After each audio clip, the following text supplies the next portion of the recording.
and welcome to Sin and Steel. I'm your host, Sarah-Tonin, and I'm pleased to be joined by record label owner, podcaster, promoter, graphic designer, and vocalist Rob Mura of Yeah, Malauriu. Mura, yeah, that's correct, yeah. Yep, and you recently released the killer album, The Third Nail. So welcome and thank you for joining me, Rob. Thank you, Sarah, for having me here. It's a No pleasure talking worries. to you. Now, look, we are here to primarily talk about the new Malauriu album, but as Yeah, we have you solo today, I'm a little bit excited because I'm really curious to chat about some of those other projects you have as well. So sure. hopefully we'll get some time to chat about those. Yeah, But I think it would be really good to touch on your musical history now, because from what I can see, you've got like at least four other active projects at the moment, and you've had a number mm, of bands in the pretty past. much, yeah. Yeah. So Pretty much, yeah, that's true. tell us about your musical journey. Yeah, certainly. So, well, first of all, I'm originally from Italy. So back in the day when I was a kid, I always remember like my older brothers. I got two older brothers, always listening to rock, Yep. Yep. metal, and all the good stuff back in the 80s. And funny enough, because of their age, one of them was more into like a glam rock kind of stuff, Yep. and the other one got to be a teen just around like the early 90s. So he's been living through the whole grunge era with the classic, Nirvana, Alice in Chains, Soundgarden, and so on and so forth, Yep. right? But it was exciting times because, especially like the area in Italy where I'm from, it's a small island, and back then we were way more separated from mainland Italy to the point Mm. where things used to get to the island a couple of years later compared to, for example, like the Milan or Rome Yeah. area, right? Okay. So it was kind of cool because all the kids back then were really into punk and metal, and you had like these factions in the main squares in the cities where people were like grouping up, and of course, having this whole scene going on. And Yeah. my brothers back then used to bring back home to dub CDs and vinyls on cassette a lot of stuff. So that's how I got more into like metal music when I was a child. And I Yeah. remember like, being maybe like 6 years old and going around with my ripped jeans and my Metallica t-shirt. Nice. And I was like a bit of like, the outlier back at school, where Yeah. all kids were like dressed nicely, and then there was me, right? So like my love for music came from there, Mm. and slowly, when you get a little bit older and you get more into your own stuff, I got in love with extreme metal. So back then it was like the early Paradise Lost or Sepultura and all these kind of Yeah. things. And of course, looking at those and looking at countless hours of Metallica on TV, because we had a VHS of one of their shows, and I was like watching that Yeah. in loop. I wanted to get my own band set up. And so like around the age of 16, Mm. I got some mates at school to get like this band, and we wanted to play death metal back then. Of course, it didn't work out, but that's where, like, I got more and more involved But you into had to go. instrumental music. Yeah, absolutely. Yeah. And And were you on slowly, vocals from the beginning? yes, I was. Yeah, unfortunately, I've been quite lazy since a very young age, so I never got myself involved into learning an instrument or anything like it. And I've always been focusing on vocals. Yeah. Which Seeing is it an like instrument in its own right. Don't downplay oh that yeah, part. absolutely, absolutely. Like I had my parents, for example, like they are extremely Christian, singing for a choir at Yeah. church. So this whole love for the singing thing, like I came from Yeah. there, I guess. Um, and yeah, so I tried to find more people like-minded. So Mm. people that were into extreme metal and people that were into extreme music and attitude, really. Also because of course you're a teen and you're feeling like powerful and immortal and you want to do your stuff. Yep. And luckily enough, I got to know back then who then became the drummer of a Cripple Bastard, which is like an institution Italian Metal and Grind, Yeah. Raphael. And with him and some other people, I got in touch with some guys in between the north and the south of the island. They used to play black metal. I started like doing tape trading massively, and I think. Okay, so you were talking about tape trading. Yeah, so got to meet more like-minded people into extreme metal and black metal, especially like underground black metal. Guys Mm. that were like slightly older than me as well, and of course I got involved into tape trading, and that has then evolved into having a little webzine. There used to be like one of the very early days webzines Yep. treating or discussing about black metal and focusing primarily on Italian black metal at the time. And it was like one of those very obsolete, ugly websites where you got like a skulls coming out of the smoke and flames Yep. and The typical flourish. imagery. Yeah, all the like very old, like early days websites kind of stuff.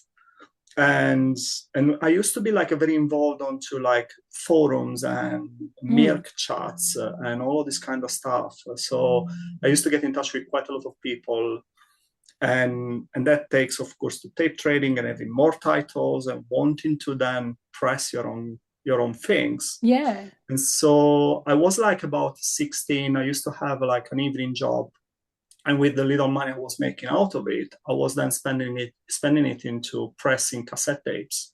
Okay. And back then it used to be like, you do your professional cover art, maybe on some nice paper, and then you dub your tapes.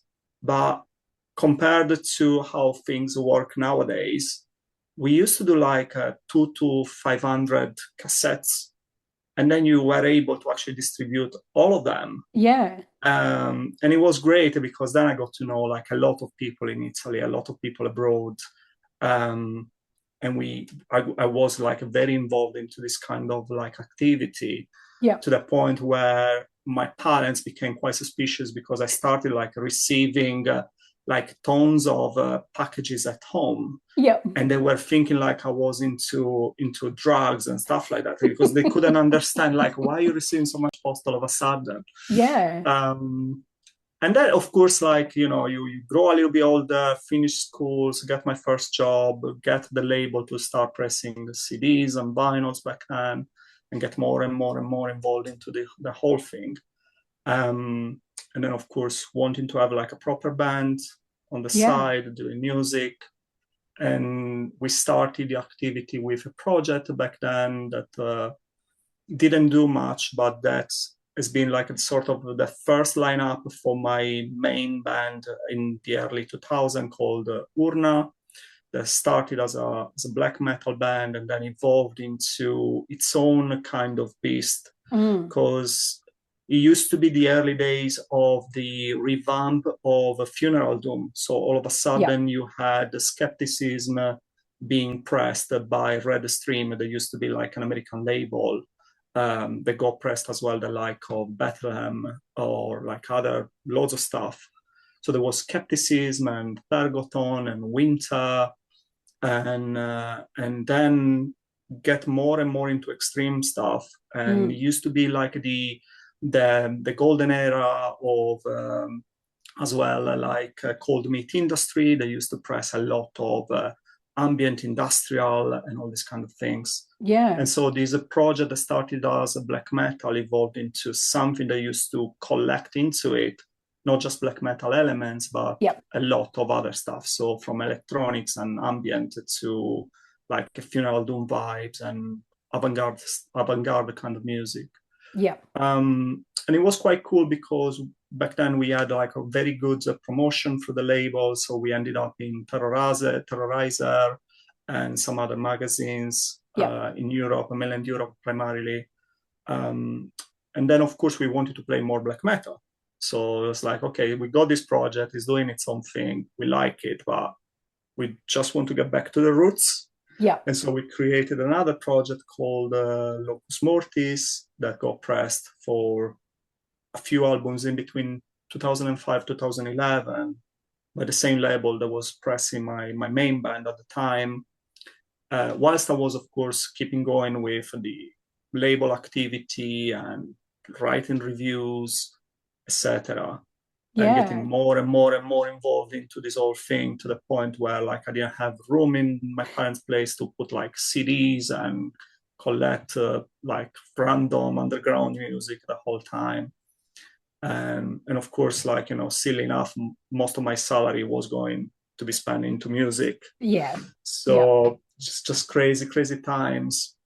And then I I collaborated with some other artists back home for some other bands. There was like a band, for example, that used to sing in Sardinian dialect, and I joined a band like the very early demo back in 2007, 2008. Mm.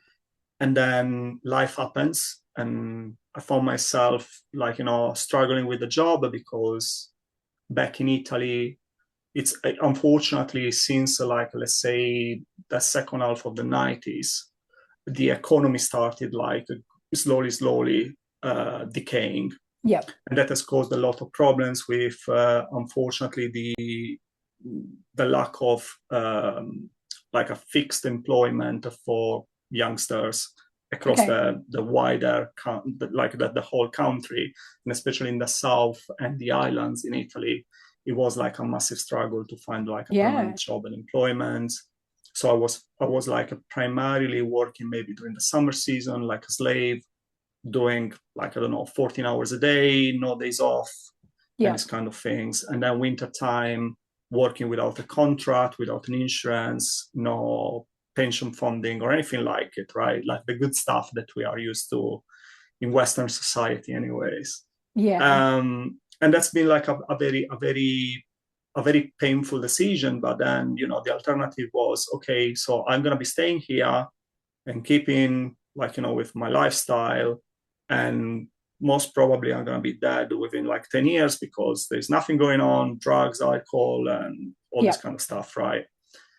Alternative to that was going to work for the winter season in northern Italy and then back to the island for the Okay. summer. But then it was going to be like hard work anyways, as always. And so my girlfriend at the time had some friends living in the UK, Yep. and we had the brilliant idea of coming to the UK for a 6 months experience and then move back home. And we broke up in the meantime and decided to stay in the UK. And I've been here since, so 18 years now. Yep.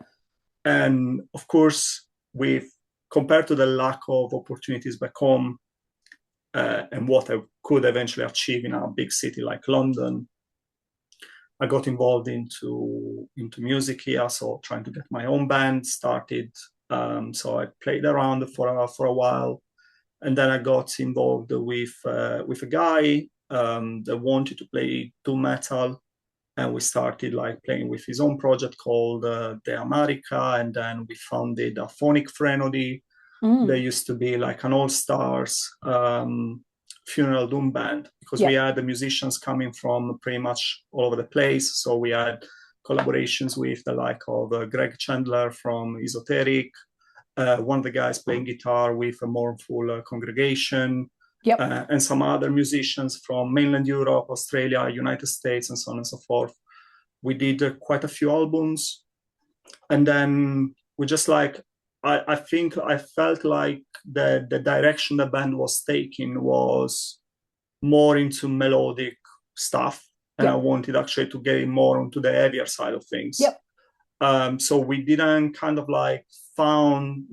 like a compromise there, and I found myself like not really liking the last stuff we did together. I Okay. found it too sweet and Okay. Yep. melancholic, which is nice because I mean that's what funeral doom is like, right? But Yeah. then at the same time, I wanted something a little bit more, don't know, like heavier. How, as a vocalist, do you approach that? So there is quite a bit of variation across some of these Yeah, different bands. A lot of them have some sort of black elements or doom elements, but yeah, there's, like you said, there's ambience, there's the funeral doom type stuff. yeah. There's some stuff that's more noise. How do you work through your vocal style? How much does that change to suit those different types of music? It changes radically, to be honest. Mm, I found myself like, well, of course, like in my early days as a singer, I wasn't really aware of like what I was doing.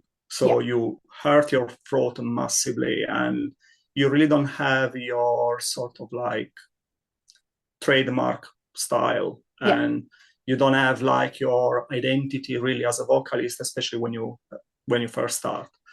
You don't have the technical expertise to actually avoid hurting yourself or managing yeah, your vocals or singing using your diaphragm, for example. So it's really, really difficult.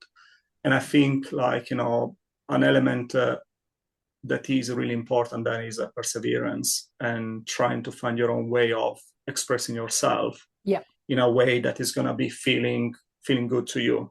yeah, um, Trying to find your own voice, trying to find the balance in between the moment where you can push it a little bit harder and maybe like reach a higher note, a higher pitch, or the moment where you're going to be seriously hurting yourself. And so you needed yeah. to calm down, relax, have a break, and then start again. And it's taken a while. And I feel like with the very first band, Urna, that I had, in between the very early first demo to maybe get into the second full length, I think like I found that that's the kind of like a balance Yeah. where I knew what I could do and achieve in terms of growling vocals as well as screaming vocals. Yeah. In parallel to that, I started attending some face-to-face lessons with a guy that used to sing opera. So Okay. nothing to do with metal, but it taught me a lot about breathing and Mm. about like, using my diaphragm and trying to find my own way of not hurting myself. Yep. And especially like with the position of the mouth, the position of the throat, and trying to push it a little bit higher or like a little bit harder or a little bit lower, depending on what you wanted to do, trying to really focus on the kind of sound that you wanted to express with your voice rather than mindlessly just like shouting to the mic. And Yeah. that's been extremely, extremely useful to the point that when I moved to the UK and I started like singing with this guy in terms of like doom metal, I found myself like using clean vocals. That was something that I didn't necessarily do in the past. Yep. And then trying to find like a more of an identity in order to express those deep growling vocals within like Yep. the funeral doom bubble, because that was like more appropriate to the genre and closer to what like the kind of music, the music style is all Yep. about. And then of course that the element of I wanted to get back to black metal, it was always there, and being in touch with like a lot of Italian musicians since back in the 90s when I was doing my tape trading and getting back into checking out, okay, what's happening in Italy, because I was Yep. in touch with some people but not everybody. And so just about like maybe it was 2016, 2017, something like that. I was like so nostalgic about it. And I Yeah. got all of my music collection, or what was left back home of it, moved to the UK. So I got like a Nice. couple of luggages full of stuff and I brought it to the UK. And I wanted to like, check it out and listen to Hmm. it like the same way I used to when I was like way younger. It would have been And really fun to open that up yes, and see it all again. absolutely. And unfortunately, some of it was damaged Yep. because back in the late 90s, early 2000, a lot of underground bands used to press stuff on CDR. And unfortunately, that's a format that doesn't last, the time.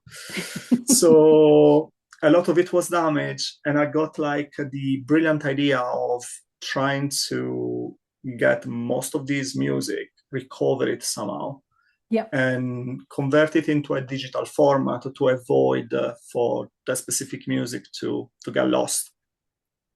And the quicker way for me to do it, and a free way, was to use YouTube to Hmm. actually load all of these junk and underground music And here, of course, in underground, it means, no high quality, very Yep. DIY recordings and all of the good stuff, that Yes, the where good some stuff of the for best me. stuff sits. Absolutely, yeah. And Yep. especially because if you think of like a black metal is the kind of music that doesn't need necessarily to be recorded perfectly or with like high No. standard production. So I created like this YouTube channel, and all of a sudden, because I was saying to my buddies on Facebook, "Oh, I've uploaded this video," all of a sudden I get like hundreds of people contacted me on the YouTube channel and saying, "Oh, I remember this release. Why don't you publish this other one? Have you got this other one?" And Amazing. so there was like this whole community of people from Italy, and then all of a sudden people from abroad Yep. checking out underground releases from the Italian black metal underground. And I got to know a lot of musicians, including Schizoid, that Yep. is the guitar player from Malauriu. And at some point, he was like, "Oh, I'm going to be just like closing the project because I'm fed up. I'm struggling in finding musicians and struggling Yep. in finding people that, are anyways willing to to have like that level of effort that the band needs." I Mm. was like, "Look, if you need someone to sing, I'm not doing anything right now. I will be more than happy to, Nice. support you. And if you want to keep it as a studio project to begin with, and let's see what comes out of it." Yep. So we started doing that. In the meantime, the YouTube channel grew up. I had some experience with a podcast in in UK, that used to cover a lot of extreme music and live bands in London. And I used to do like a bootleg live recordings Yeah. and interviews for people that used to travel to London for shows. So the like of Primitive Man or like a lot of other bands. And I did some interviews with Stephen O'Malley from Sun and all this kind of stuff. And I had plenty of experience like doing this stuff in English. And I was like, wait a minute, I got this YouTube channel. Let me use it to do something similar, but Yep. in Italian for Italians. Yep. And that like grew the fan base of the YouTube channel even more.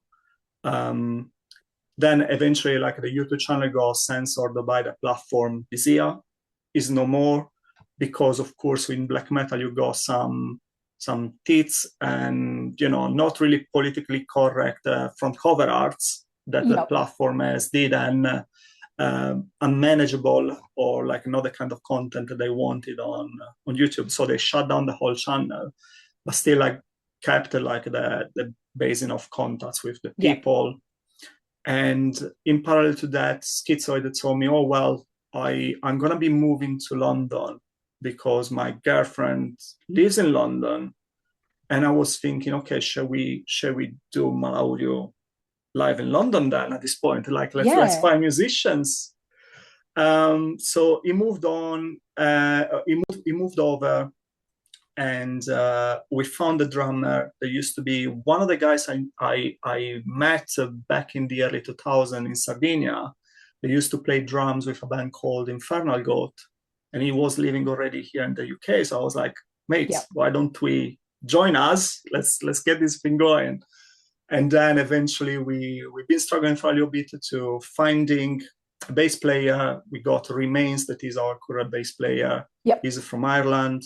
And here we go. And of course, with Malauriu, getting back to the point where I'm talking a lot. No, it's okay. It's good. It's very interesting.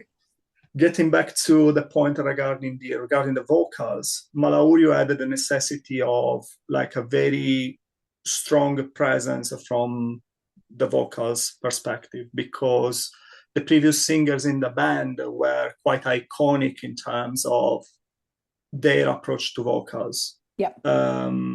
There was a guy that passed away a few years ago that used to sing with quite a few other projects in Italy. He has like a very peculiar and beautiful style with the vocals, and he used to sing like amazing lyrics in Italian, very evocative, very very much close to the Italian dark sound. So Abysmal Grief, for example, or the kind of like occult dark view of rock and roll that really in Italy started from back in the 70s with the like of Dracula, Antonius Rex, Black Hole, and loads of other proto-doom bands back then, and evolved into like a lot of different music genres, from black metal to death metal to doom and so on and so forth, with like a whole sort of like occult vibe that is permeating from the whole sort of like scene from the perspective. And this guy used to have like amazing vocals.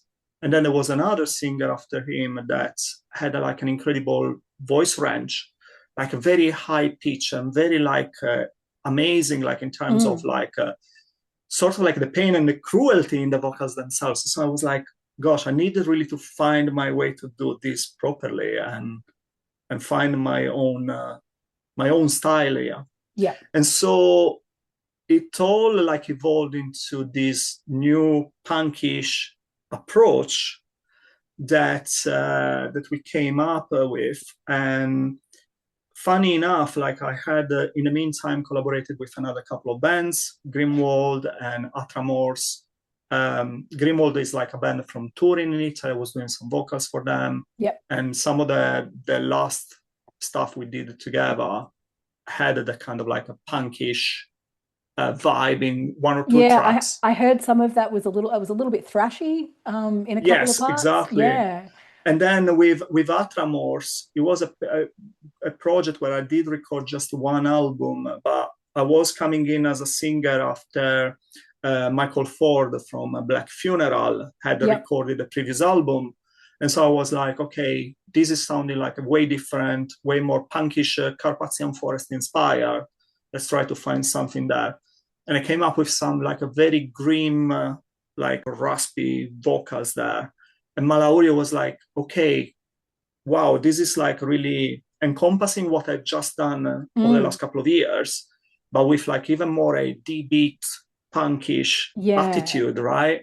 And I was like, I'm loving it. I really need to find my way of doing it. So we did our first recording together with Malauriu. It used to be like a split album with another Italian band from Sicily called the Lictan, and that we did a new track for Malauriu plus a cover. We did like a Devo cover for Mongoloid. That is like a track that has been like covered by everybody. Like even Sepultura, I think they did a cover version of it, right? And so I was like, great, this is great. I really like it. I really like the vibe. Let's make it happen. And then when we got eventually to the recordings of the third nail, it was just perfect. I was like, man, this is gonna be exactly what I was looking for in terms of expressing those vocals and finding that way that doesn't need to be necessarily like a very harsh scream, doesn't need to be like a growling vocals necessarily, but it can be like a little bit more open, a little bit more flexible, a little bit more engaging in terms of interpretation as well. And that's why we came up with that. And do you find that fits better for you and feels better for you? It's a different way of doing it, because I found myself not having to force my voice into necessarily sing following like a specific range or a specific tone of voice. And it gives me more like the opportunity to use my natural voice that comes through and reinforces the overall scream, because it's not as forced. It's actually like the tone of your voice. And so that was like the perfect combination. I was like, we need to bring this live. So I wanted just a single line of voice on all the tracks. Doesn't need to be overcomplicated. It needs to be like very straight to the point, very reminiscent of almost like the same kind of like approach that maybe Kronos from Venom could have back in the day with like, their early stuff. And so I wanted really to have that way of channeling the Venom vibe into more of like a contemporary black metal kind of output. And so here we are. And it was like great to find that way of interpreting the music with the style of vocals and having like more that visceral almost kind of approach to it, rather than getting maybe too much into that sort of like templated approach to black metal or extreme music that quite often defines the genre, but at the same time removing identity from quite a lot of the projects in the scene, because at the end of the day they're going to be all uniformed to a specific kind of like way of interpreting the music. Yeah. And with Malauriu, we feel like, especially with this last album, we have found that balance where, yes, it is black metal, but there is so much more to it, and it makes it so much more, flexible to other don't know, like influences. So that DB element, that doomy element in the slower tracks, as well as the overall punk attitude that transpires from the whole album. Yeah. Okay, so tell me a little bit more about the punk elements and bringing black metal and punk together. Was there a Yeah. particular reason or just influence as to why those two sounds in particular? Or why do you think it works so well? Well, it was mainly a decision taken by Schizoid. So he started like at the project Malauriu back in 2013, Yeah, and at the very very beginning, he wanted just to have like an EP out, and that's it. He didn't want to record more. And then eventually, on the back of the EP, the feedback is received from like people in his own region as well as the wider scene were extremely good. So he decided to move on and record more stuff. yeah, And slowly, slowly in time, he got to the point where this guy has got like a lot of different influences, and yeah, he's very in love with a specific type of punk. yeah, So the Mentors or the Damned or like early Misfits and these kind of things, or Semaine.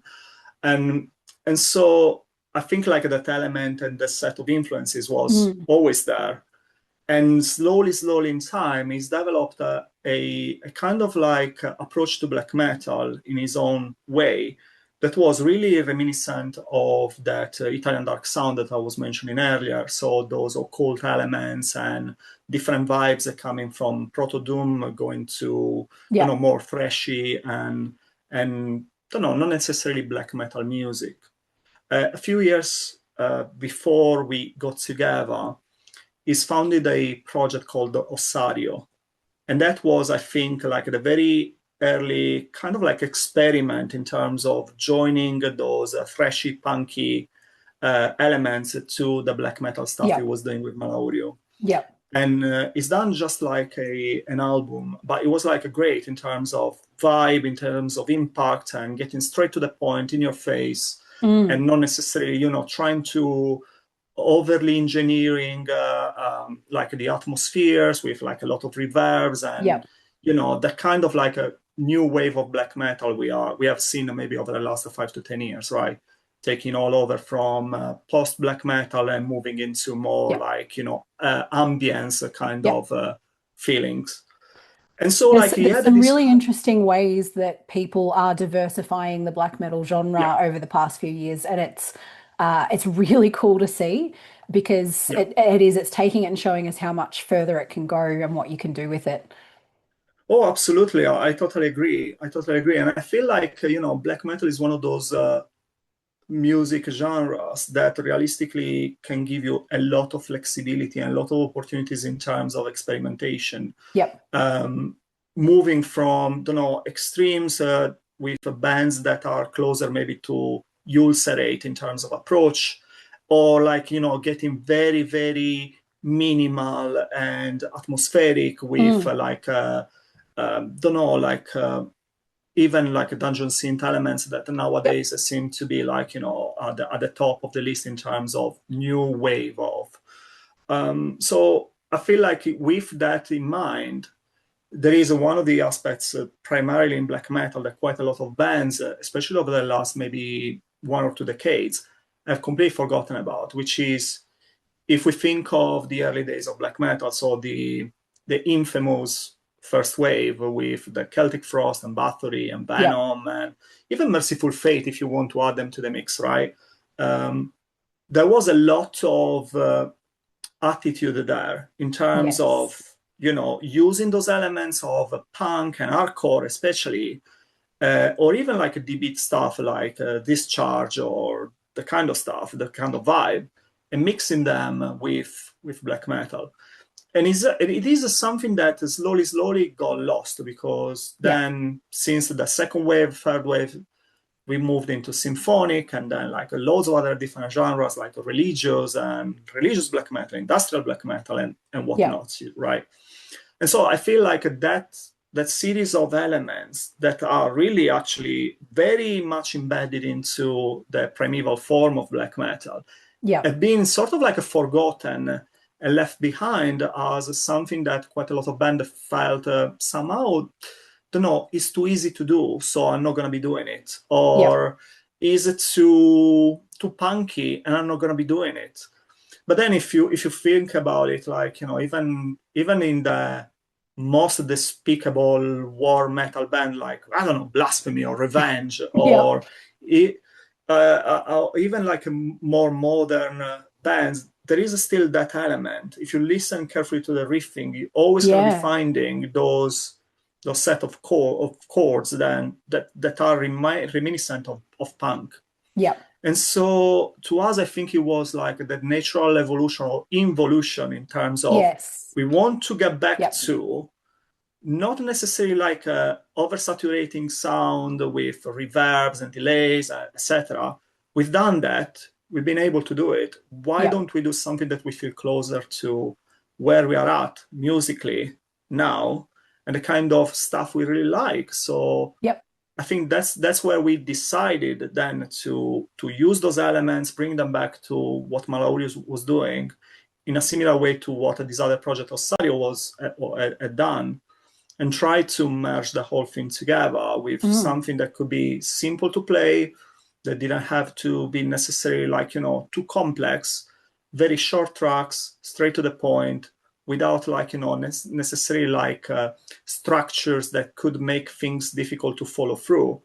And, something that in a moment you're going to be bringing in live is going to be giving you like that punch in the face that you really Yeah. want to then give to the listener. And I feel like, from that perspective, we've been able to do it. And we did a Yeah. show recently in London, early, like around the middle of May. And the band that was playing before us, they are friends with us.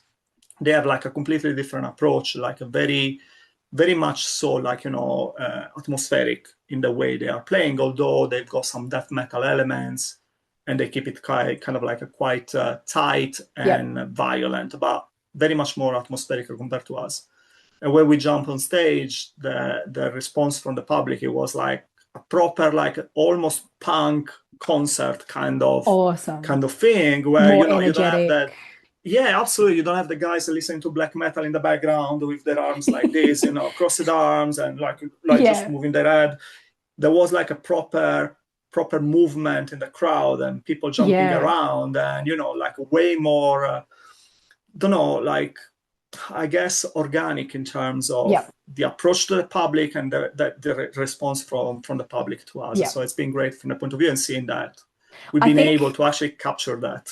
I think you guys have captured it incredibly well. And I think you've hit the nail on the head as well in terms of it's the early days of black metal had that rebellious nature. It Mm. had it kind of connected with punk in the way of there's the angst, there's the powerful nature of the music and using Yeah. it for the things that it was used for.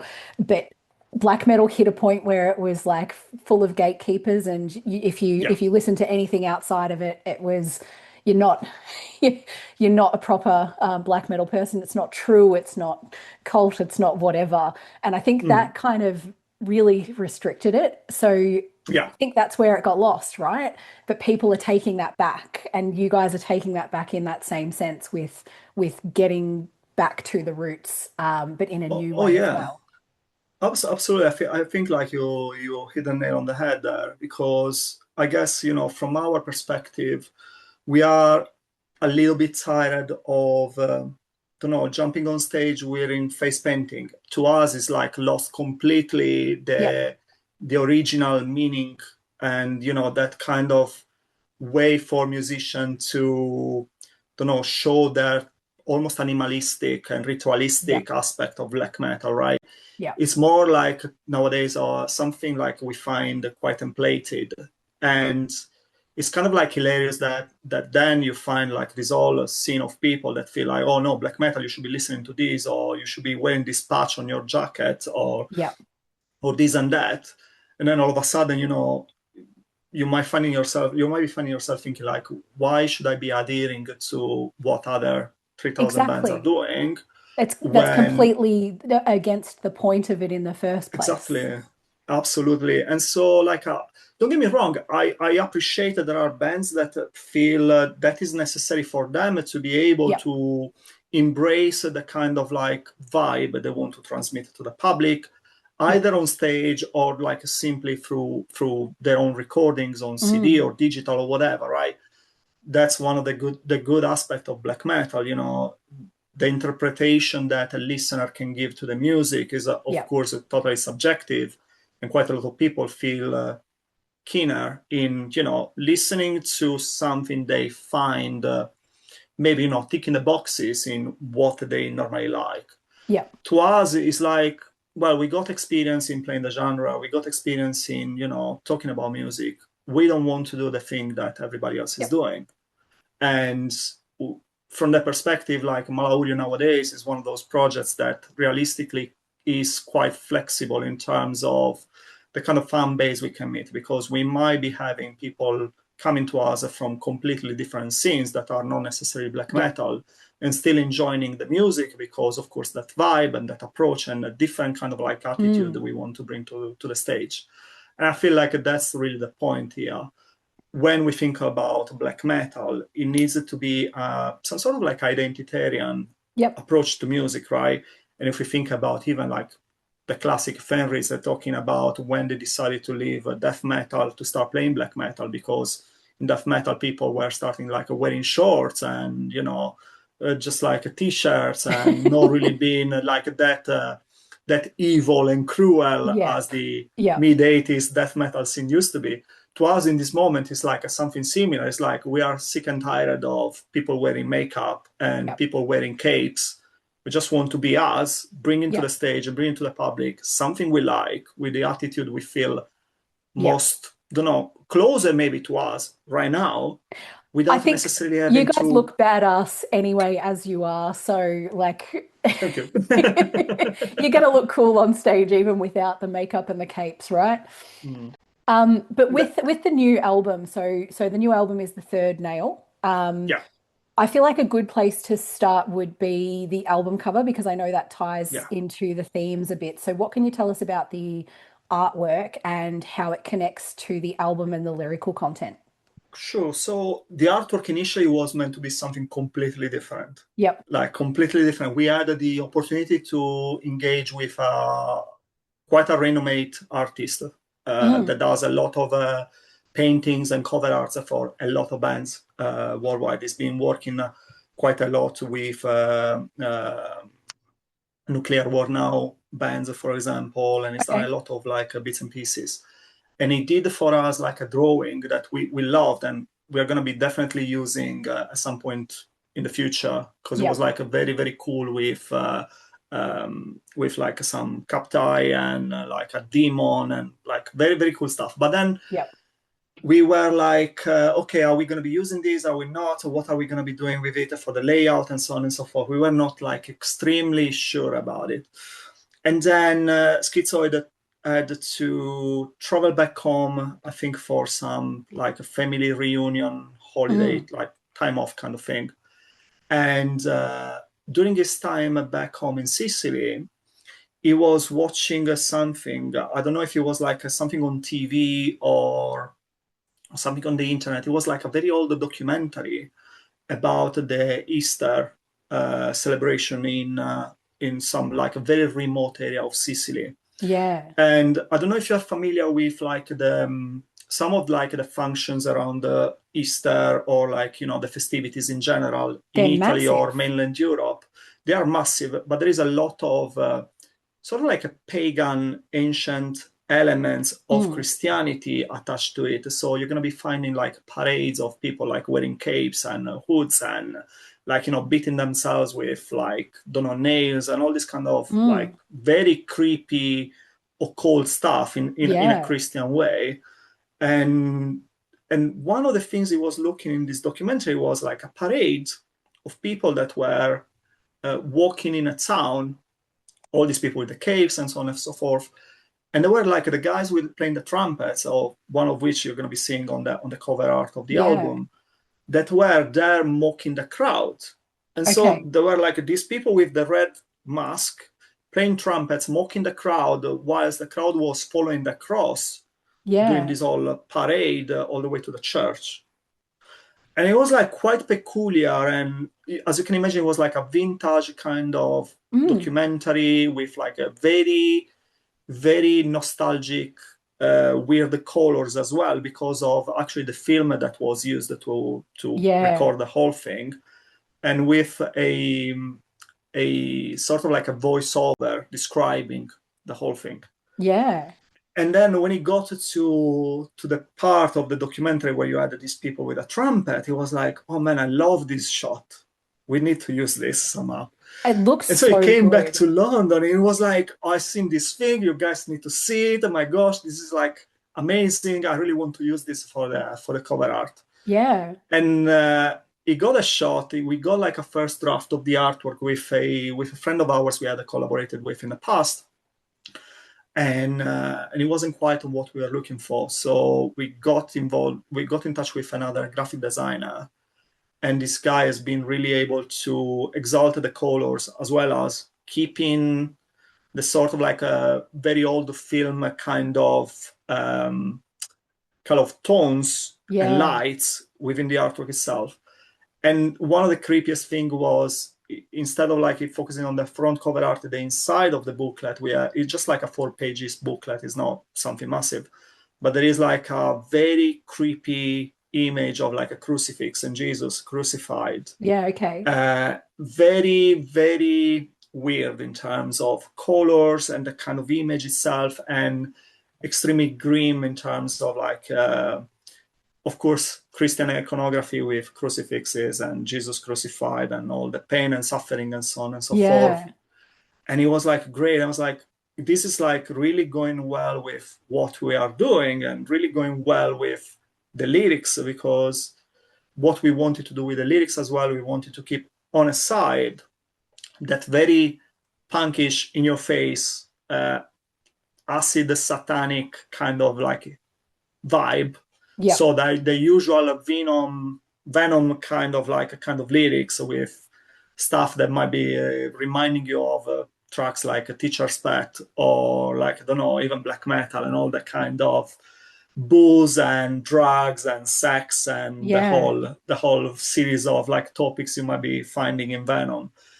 But at the same time, give to the lyrics a very sort of like second layer, more meaningful added to it, because yes, you can read those lyrics with, or like you can listen to those lyrics and the voice with the kind of, oh yes, it's like the usual black metal band talking about tits, Satan and whatnot. Yep.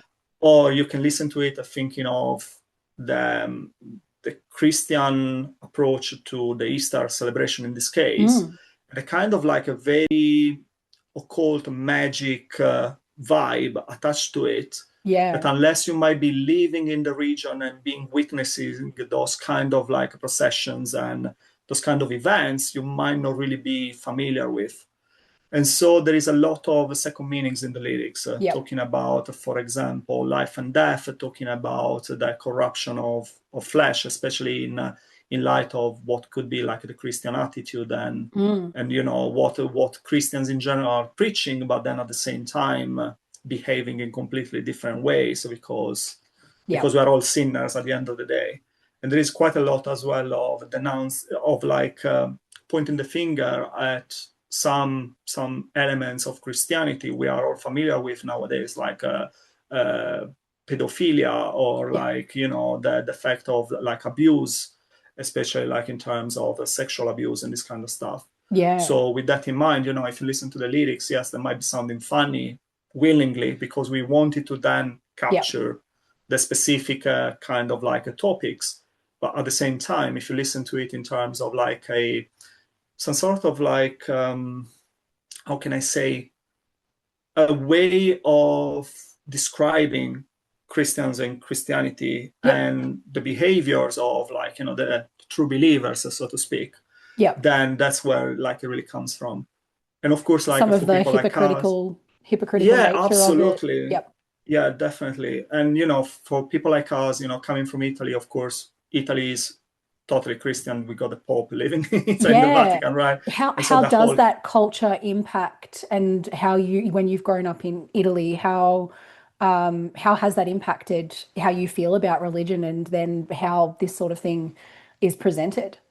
well, to be honest, like it's not really necessarily because I listen and I play in a black metal band, right? But Yeah. realistically, if you think about it, and if you think about the level of silence really from the church and Mm. the politicians and like the police as well in really controlling and administering certain kind of situation is Yeah. absolutely dismal. The kind of like really, don't know, closing one eye for the sake of, not pointing the finger at certain things. And Yeah. even for Christians in Italy, we are familiar with so many different kind of events of like a priest taking advantage of, Yeah. their own flock and so on and so forth. And really, whenever you talk about these things, people don't really want to talk about it. Yeah. Even nowadays in 2026, it's like Yeah. unbelievable.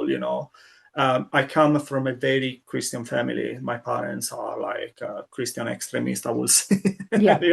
going to church every day and this kind of stuff. And of course, I'm familiar with the kind of beliefs and preaching that, since a young age, especially like in very Christian families across the whole country, Yeah. people might be forced into, like, not just like the sacraments, like in terms of baptism and first communion and all this kind of stuff. But realistically, if you want to get married, you are looked down if you're not going to be doing like a wedding in church, for example, nowadays, Yeah. still, right? Yeah. And these kind of things. And in Italy, especially, there is like a very strong sentiment of wanting to be Christian, but on your own terms, on Yeah. your Okay. own, advantage, which is kind of like ridiculous, especially with the events happening nowadays in terms of, for example, the whole re-immigration of the Muslim people and this kind of stuff that is actually happening. Somehow, there is a belief that criminals are all foreigners, are all Muslim, are all from other countries. Yeah. But then nobody really looks at the crap and the filth that is like so intrinsically embedded within the Christian culture nowadays, Yeah. and so difficult to really separate from the rest of the filth. And it's just like unbelievable the way this whole preaching and believing keeps going on as if, nothing else is happening. Yeah. um, and that's where like I felt like, this was the perfect platform to actually talk about these things in a Yeah. very, of course, mocking way to an Yeah. extent, but at the same time pointing the finger at a specific episode, the specific things that, Yeah. make a religion as a whole, not just necessarily Christianity, but Yeah. religion in general, one of those like, kind of like opium for the believers, really. You going through like a very hard time in life, and religion is going to be there to try to, suit you and find Yeah. a way for you to believe that there is something better afterwards, right? And in Yeah. doing so, of course, you are embracing a lot of different things, a lot of different aspects of it that are not necessarily good. And where are you going to be tracing the line then and saying, Yeah. enough is enough and we should be doing things differently, right? I think that all fits really well as well, again, with that combination of the black metal and punk, that Yeah. is very in line with punk and the roots of punk, where you've often got those political statements, whether it's anti-religion, anti-fascism, anti-capitalism, anti-government, whatever it might be, Mhm. that really fits really well within that space as well. Oh, definitely, most definitely, and then again as well. That's why we wanted to try to keep this kind of like imprint in terms of what we wanted to do with Malauriu, Yeah. because we wanted to take the distance from, don't know, Satan for the sake of Satan, right? Or for shock Uh, value. oh, exactly. It's Yeah. like, there is so much more we can talk about. There is Yeah. so much more that realistically, black metal artists can talk about, Yeah. not necessarily having to keep talking about forest and Yeah. Satanism and occult rites and symbology they don't even understand the meaning of. Yeah. And so from the point of view, I feel like there is an element to it where we can really take the distance, as well as simultaneously celebrating a specific kind of extreme music, in this Yeah. case, like, first wave black metal, by really kind of like reinterpreting in our own way those elements, and at the same time adding something more, which is coming from ourselves. Yeah. And that's where, like, exactly as you said, that punk attitude, I think is fundamental here to ensure that you're going to be able to transport into music with your lyrics, with your musical approach, definitely what that punk attitude was back in the 70s, for example, Yeah. in a more of like a contemporary way, and definitely, at the same time, making like the kind of music even more like a poisonous with the input of those black metal elements, like the upbeat pieces, or like the tremolo picking guitars, or like the very, like, savage and violent vocals, way more that maybe, like, punk on its own could do. And that's where, like, I think we've been able to strike a good balance in between the Yeah. various elements anyways. Very much so. Now, I'm not sure if I've got this correct or not, but so you're in the UK. Schizoid was in Italy, but was moving to the It moved UK over. while you guys were doing the recording and that for this album, is Yes, something I saw yes, somewhere. So that is correct. how did that impact the way that you guys went about the writing, recording? How did you collaborate? And because I guess it wasn't even just the distance. If he was in the middle of moving, being Yeah, uprooted at the same time, how did that work for you guys? it's been a journey, to be honest, Yeah, and of course we didn't want to rush it, because we were thinking, okay, we don't want to really get another album out for the sake of. We yeah, really want to focus on getting the music right with the correct vibe and attitude. mm, So writing the riffs, making sure that they are gonna have time to mature as well. And and when we're gonna be feeling ready with those, we then are gonna be trying to add on top everything else. Initially, we wanted to hold fire for him to move to the UK and then work on everything together. But then that would have added like at least another year or two to the overall process. So luckily enough, before Schizoid decided to move over, he had already the demo tracks ready yep, with the riffs. And so we were thinking, okay, who's going to be playing drums here? And we got like a drummer to play with us that actually we had already experience with between Malauriu and other projects we've been part of and we've been collaborating with. And this guy had actually like the perfect idea in terms of what we wanted to achieve. yep, So it's recorded at drums. And then when we've been listening to drums and guitars together, we were like, okay, this is coming up nicely. We really need to now focus on the details, making sure we can get like some very nice bass lines on top. yep, Nothing that is going to be necessarily having to sound too much black metal, but at the same time, not too much punk. And lucky enough, the guy that was taking care of the guitar recordings in the studio is a bass player nice. back in Italy. So he was like engaged then to get the bass lines recorded over. And then we've been working a little bit more on refining the track. So what do we want to keep? What do we want to lose? Yep, How are we going to be like, re-recording maybe a few bits and pieces? We had already experience with another guitar player for some of the solos. And because we didn't have much time to actually focusing on the solos, so we asked another guy to play the solos in this album. And then by the time we were all the way done with the whole thing, Schizoid that just recently moved to the UK. It was maybe like 2 months yeah, before. And so we were like, okay, the album is coming up nicely. We got everything ready. What's left to be done? And so we finalized on the intro track we got in the yep, album. We finalized on finding some bits and pieces we wanted to add in the tracks in terms of voiceovers and fragments yep, taken, extrapolated from like old movies and this whole thing. We found the whole of it. We were ready. We recorded the vocals in the meantime, and luckily enough, we had found a drummer. We were already practicing those tracks yeah, even before the album was ready, and so good, I good. had the opportunity to actually practice their vocals in studio with drums and guitar. And so we Nice. were like kind of ready. I was like, okay, this is fine. Let's go in studio. Let's record the vocals, and then let's send everything to mix and master. And And that was like that the was whole done process. overseas. So yeah, we did the mix and mastering back in Italy with Toxic Basement Yep. Studios. It's a studio that is really collaborating with a lot of different bands. The guy is amazing. He's really capable of finding the perfect sound for every band he's collaborating with. So he's not just mixing and mastering, but as well giving like that sort of producer lens to Yeah. the overall album and trying to find the best sound that's going to be suitable for then the release is putting out. Yeah. And so he's done like an amazing job. It was great. And we're like, okay, the album sounds great.